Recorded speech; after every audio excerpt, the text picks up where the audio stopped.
All right, today we're going to dig into something really special. It's a model that takes a super common business and turns it into this powerful engine for social change. We're talking about Homefront Wash. And look, they didn't just build another company. They've actually created a blueprint, a way to tackle one of the toughest problems out there. So let's get right into it. I mean, think about it for a second. It sounds kind of crazy, right? Can a simple car wash actually solve homelessness? Can it really make a dent in a crisis that big and that complicated? Well, that's the wild question at the very heart of this whole thing. And honestly, trying to answer it makes you completely rethink what a business even is and what it could be. And here's their answer. It's so simple, but so powerful. Restoring dignity through work and housing.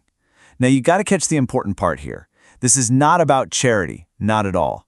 It's an empowerment model. It's built on this core idea that a good job and a safe home, well, they aren't handouts. They're the absolute foundation of a dignified life. Okay, so how does this all actually work?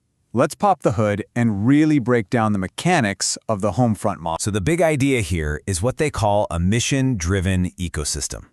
Think of it like this. The for-profit business is like a machine, right? But it's been specifically engineered, designed from the ground up to pump out resources.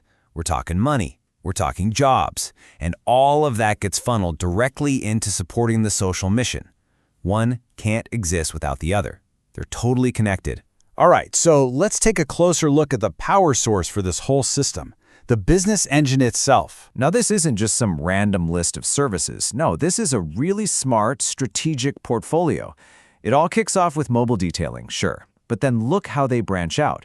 You've got home services like power washing. You've got corporate fleet care, merchandising, even consulting.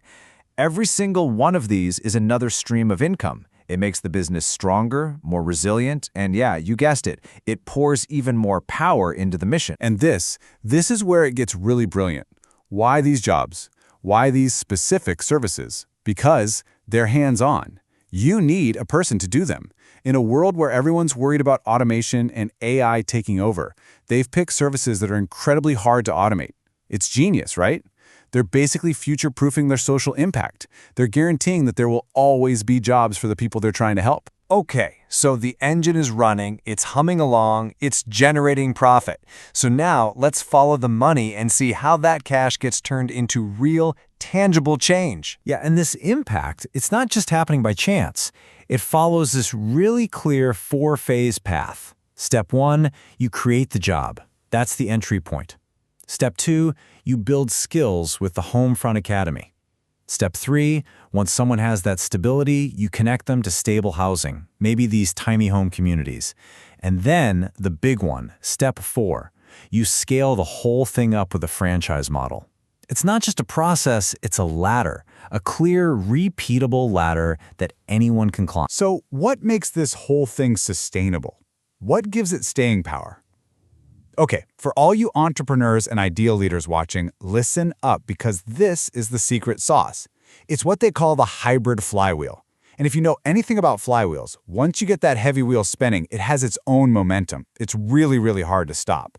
That's exactly what this is designed to do. Create unstoppable, self-perpetuating impact. So here's how they build that flywheel. It's a dual entity structure. You've got two parts working together. On one side, you have the for-profit business. That's the engine. Its job is to do what businesses do best: make money, be efficient, grow. On the other side, you have the nonprofit arm. That's the purpose. Its job is to handle the mission, the job training, the housing programs, all the support. The for-profit engine pumps money directly into the nonprofit purpose. See that loop? It just keeps feeding itself. Okay, so who actually benefits from a setup like this? This is the beautiful part. It's not just a win-win. It's like a win-win-win-win. The folks experiencing homelessness, they get a job and a home. Individuals who need new skills, they get training and a real career path. The community itself, it sees economic growth and a reduction in crime. And the business? It builds an amazing reputation and gets super loyal customers. It's a system where literally everyone comes out ahead. And that's why this is so important. This isn't just some interesting story we're telling you. It's a blueprint. It's a playbook.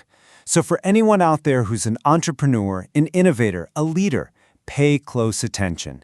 We're about to break down exactly how you could build your own impact engine. Okay, step one, and this one is absolutely non-negotiable. You have to launch the business engine first. Seriously, the whole thing falls apart if you don't have a successful, profitable company at the center of it all.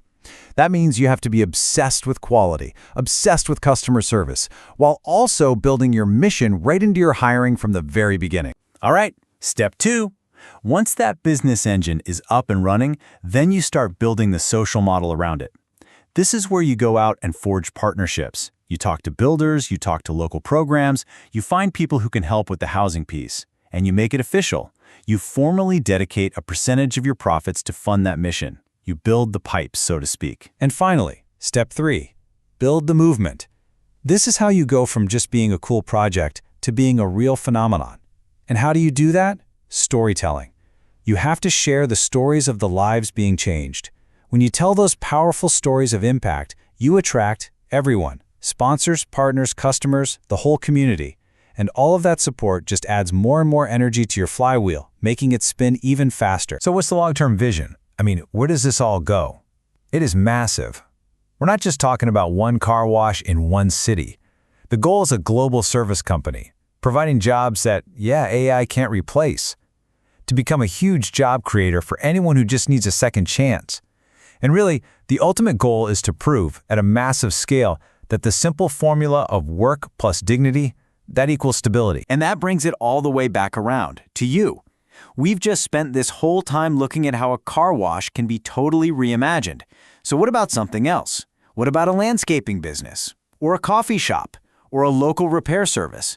What everyday industry that you see all the time could you take and re-engineer to fundamentally change the world? That's the challenge, and that's the blueprint from Homefront Wash.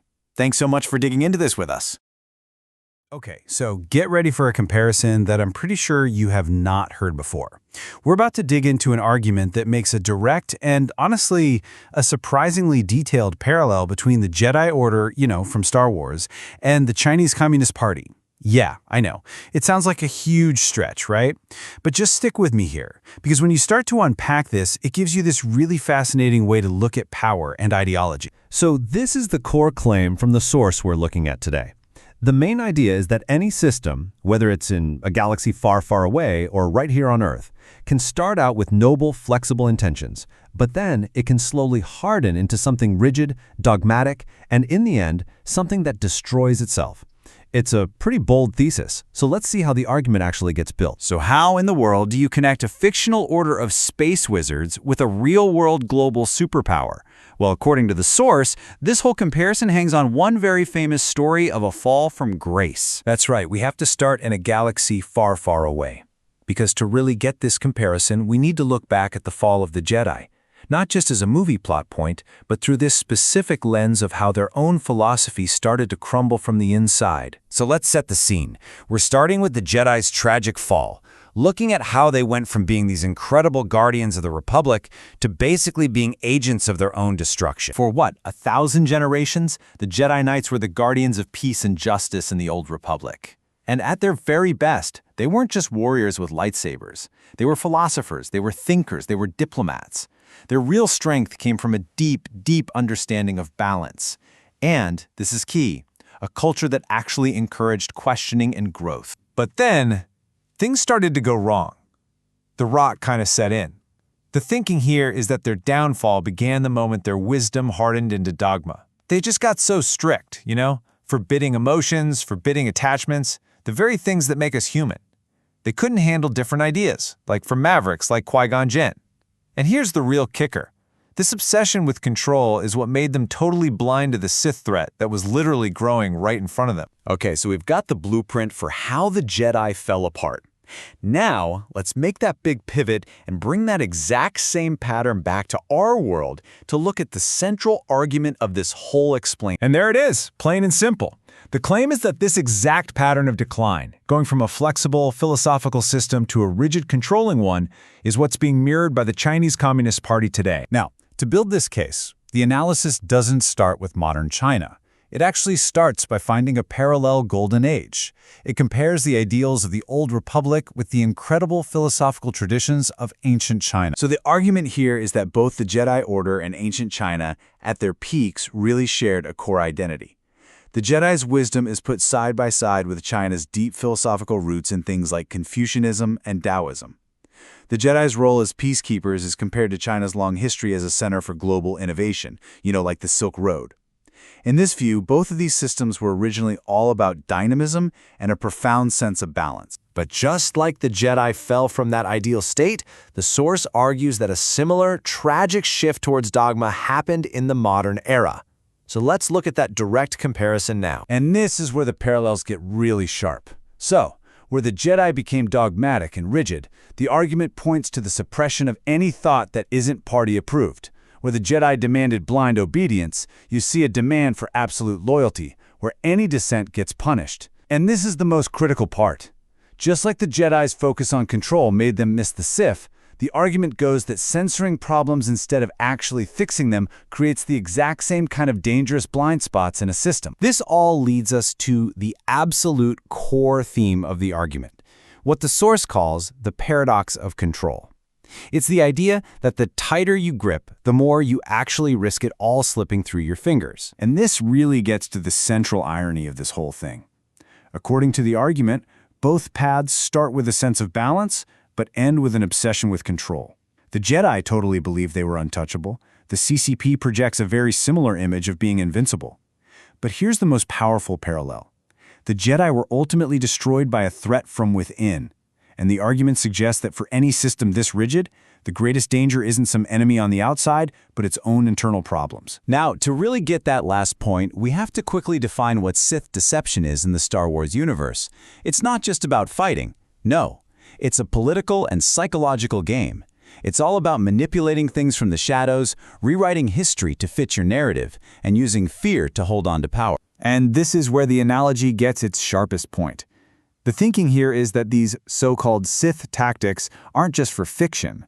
The argument is that similar methods of rewriting history and controlling information are used to maintain one specific story and consolidate power. So if we follow this parallel all the way to its logical conclusion, what does it suggest about the future? This brings us to the final, really speculative question that our source brings up. Drawing on that hopeful ending from the original trilogy, the source asks this really fascinating question.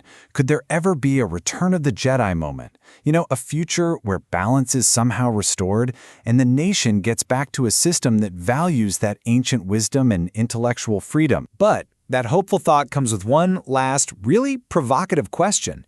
If this parallel actually holds, what would a downfall even look like? Would it be something fast and shocking, a sudden purge like Order 66 that just wiped out the Jedi?